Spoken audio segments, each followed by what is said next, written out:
Hello, everyone, and welcome to the 11th episode of Connecting with Kinetic. I'm your host, Jake, the man with the desperate need for a haircut. And today I'm joined by Gal Sagie, co founder and CEO of HyperNative, a Web3 security application. How are you? Thank you, Jack. I'm very good. I'm very good.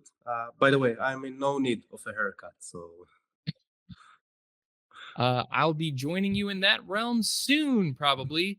Uh, so, speaking of the word probably, which is the start of my next question, I'm basically an expert at segues, as you'll come to find.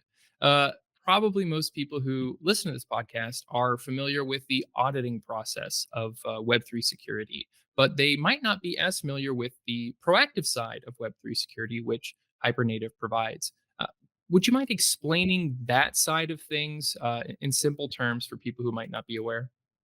yes, sure. This is one of the reasons why we started HyperNative. Essentially, in the end, audit today can't really cover all the different attack vectors, and even a perfect audit still there are various of attack vectors that are not only code related, like front end or private key theft or internal exploits and things like that. And usually when it comes to human, right, like we make mistakes, and this is why in the end we miss different things when we are doing an audit. So Hypernative and the whole idea of post-deployment security is being able to monitor things that are happening on and off chain and be able to detect these different kind of malicious activity before they happen, and then help you to automatically prevent them with a variety of different actions. And this is essentially what we're doing at Hypernative. Right. I mean, active listening is really important when you have this, blockchain, everybody knows crazy stuff happens. And, bridge hacks, for instance, happen all the time. Those, very clearly audited, but there's definitely no foolproof method. So, yeah, real time security is definitely important. Um, Completely unrelated to that, when you were young, did you ever expect that you'd end up founding your own company? I can't say. I wanted to be something completely different when I was young. A variety of different things. This Hypernative is actually my second company. I founded another company that I sold to IBM a few years ago. Nice. Um, and my co-founder, which worked with me many years ago, uh, brought me into the space, and we started Hypernative at 2022. What did you want to be when you were young? It was from a professional poker player to a bus driver at one point to a soccer player. So there were many different many different things. The first job that I ever wanted to be, I don't remember this myself. My mom told me. I was watching some cartoon or something, and I ran up to her and I said, "Mom, I want to be a mime." Probably the worst job. Sadly, I did not achieve my dream. Um, I did not go study with those random crazy people in France. Uh, but I'll always regret that, and I'm sure you right now regret not being a bus driver. Yes, sometimes. We have to put our dreams away. Um, so you told me a little bit about this, but how did you end up in Web3? Was it someone pulling you in, or what kind of time frame are we talking here? Yeah, it's my co-founder, Dan. He introduced me to the space. He was always on the verge of security and finance. He really liked it, and he pulled me in relatively late, like was just introduced in 2021. But I think a lot of the things resonate with me because I'm also coming from a long background of open source projects in the cloud space. So I could relate to the community feeling that usually comes with Web3 projects. And I really like it. I think it's a very technology savvy area. In the end, there are major problems to be solved, and a lot of the interesting use case I think are still in front of us. So we are excited of what's next. I'm actually glad to hear that you got into crypto at 2020 in 2021 because pretty much everyone I talk to says, "Oh, I got in 2017." Like every single time. I didn't really get in at 2017, but I just hear that constantly. I would say I got into actually like being a part of it, not just investing, being in the community, doing stuff, same year. So more power to us, really the true innovators, not these 2017 people. Um, so what kind of various partners has HyperNative worked with? So we are working today with more than 100 partners and customers from big chains like Flare, Say Network, Linea, Starknet, Bearchain, and others.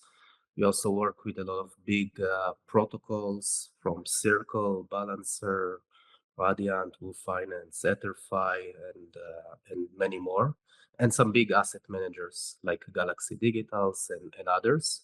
I think the way that we see it at HyperNative is that we security is a very important component for anyone that's interacting in this space, and we essentially want to solve problems in that area to anyone that is a participant in crypto or Web3. Regarding your customer base, like your clients, would you say that there's a certain type of product that you typically service most? It's I think in the end, many of these like either you are a chain, you are building a protocol or an application, or you're an asset manager, investor, someone that interacts with DeFi. In the end, all of them share the same thing. They want to understand security risk or risk in general before it happens, and then help to protect and save their funds. And in that essence, right, Hypernative is the perfect match because we know to accommodate from, again, different angles of vision, but in the end, the essence is the same. Be able to detect risk in real time and then react automatically to that risk in order to avoid catastrophic loss of funds So how long has HyperNative been going? from 2022. Okay. Have you noticed, compared to the early days to now, has there been kind of more exploits that you've been finding? More like, have things gone haywire more or less, do you think? So it's been pretty, I think, from the feeling pretty consistent. Like there are huge amounts of like when you compare it to any other industry, the risk is because the reward is such close by in our industry, and because everything is open, it actually makes things a bit easier for bad actors. And we've seen billions of dollars that are being lost to hacks and exploit throughout all of the 2+ years that we are operating. I think what has changed from the day that we started until now is that it was a lot of market education initially. Like people didn't really get the real time aspect of things. They thought audit is enough, right? And I think people really get it right now. Like they see the ROI, they see the value that such a solution can bring. And a lot of it is, I think, because Hypernative over the last year and a half basically detected many hacks that happened in the chains, and a lot of times helped even for non-customers of Hypernative because we see these hacks before they happen. Even if you're not the customer, we still try on the best effort to warn and help you. And I think that reputation really, made people aware of what is possible. So it's definitely, the attacks may be consistent, but the sell has been a lot easier. Yes, definitely a lot easier now. Yeah. I mean, even if you're not super into following all the various exploits that do happen, I think people, considering the amount of exploits that hit the news, probably understand that just auditing is not sufficient anymore. So, it would make sense that it'd be a little easier to sell. So, You're coming to the Flare network, or you already on the Flare network. Um, so, you're here. Who are you working with? Yeah. So Flare Network is a relationship that started a few months ago, even more. We met the team. We had a lot of mutual connections, and I think we really understood and appreciated what the Flare team is building. And a few months ago, I think one of the aspects that we wanted is to protect the entire Flare ecosystem, be able to offer hypernative and the capabilities that we have to any project that is building on Flare. And we started this relationship. We are now starting with engagement with a variety of different projects on Flare, where again, to me, my vision is for any project, right, that is building on Flare to have hypernative and be protected, and that's our goal for the next year, essentially. So, to help that goal, if there is a project that's building on Flare that wants to talk to you about being protected, what's the best way to contact you?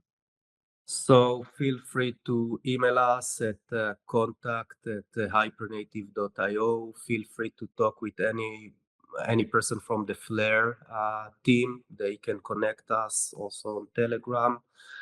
Just come to our website as well and leave us a message in our form. So I think all of these will work. So, definitely head to hypernative.io. So, is there anything that's exciting coming up for Hypernative soon that you can't contain your enthusiasm?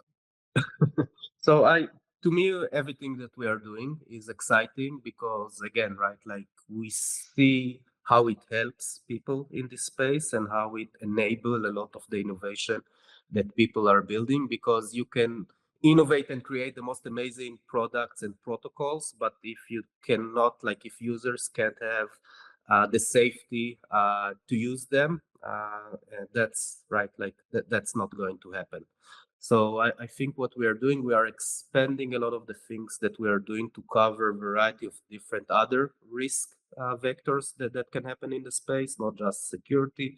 We are having like an on-chain integrations. We are going to expand to new verticals to basically help more people in the space stay protected. So keep up, like if you are following, feel free to also follow our Twitter or for updates, because we have a lot of things going on for the next year.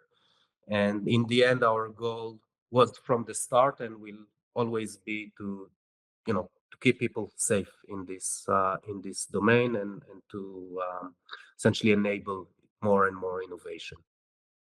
Is there something in the process of working with clients and customers, either prospective or current? Uh, is there something that you always seem to have trouble kind of communicating or explaining, like a big issue or something that people don't seem to get? I think that was initially right. Like I think it took a lot of time to for people to grasp how a text looks like on chain. It took a lot of time to understand what can be done, and I think people sometimes think right, like they're saying, but can't a hacker like avoid this and avoid that and do that to, and in the end, like security in all domains, by the way, is a continuous process, right? That you want to make things harder and harder for the bad actors in order to hack. And just like you are not creating a perfect application or a perfect smart contract or a perfect audit for that case, it's very hard to do a perfect hack or an exploit.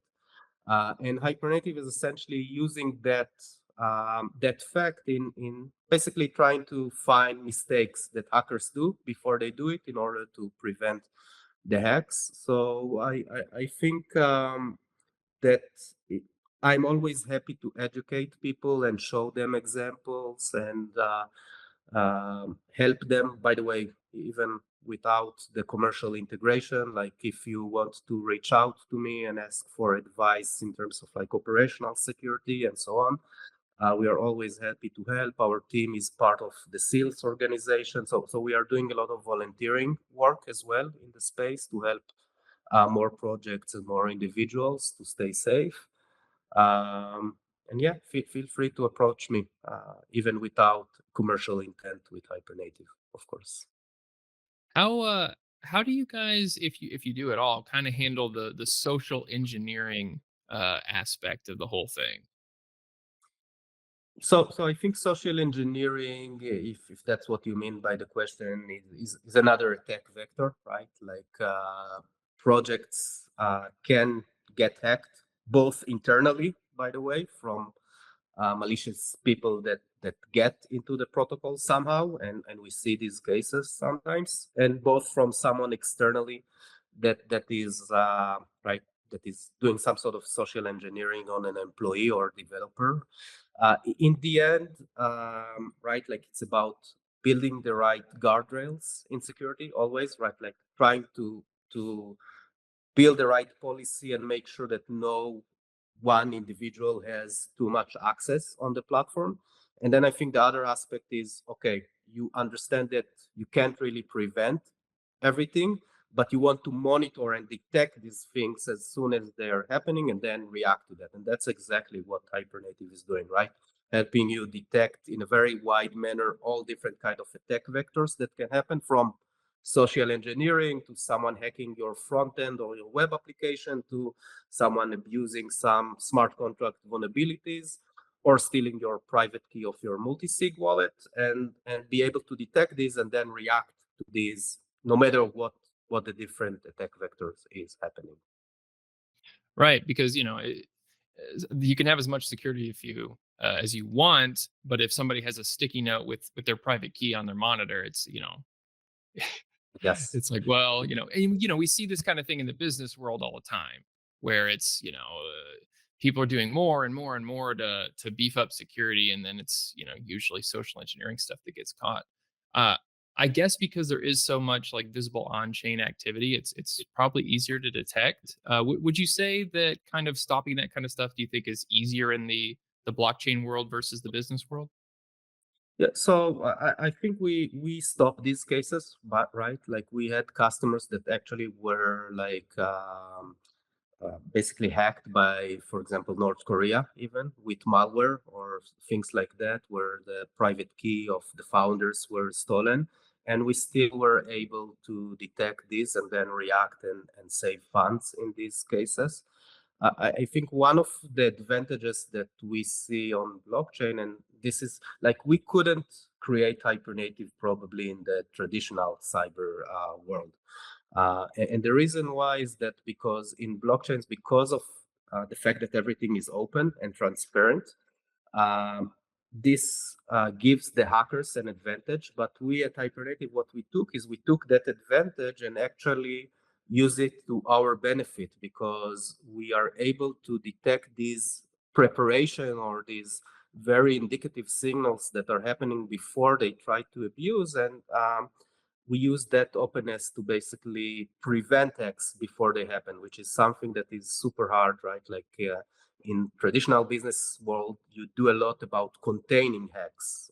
It's right, like you are getting assumed that you are going to get hacked, and then how can you limit the exposure of a hack? Where Hypernative in the last year and a half, we detected 99% of the hacks before they actually happened. Uh, Due to the nature of blockchains. So I mean, that's really interesting, and there's a lot of discussion about like whether or not, we're just like reinventing the wheel or we're doing something different. So it's always good to hear real accounts from real people building that yes, there is a benefit to using blockchain. So thank you very much for your time. Once again, if people want to learn more about Hypernative, either reach out on various things, their Twitter, follow them on Twitter, head to hypernative.io for their various links. You can send them a message. Um, Thank you again for joining me. Hope we can talk again soon. If there's any final words you have, let the people know. No, thank you for having me, and let's stay safe together. Let's stay safe for all the bus drivers and mimes out there.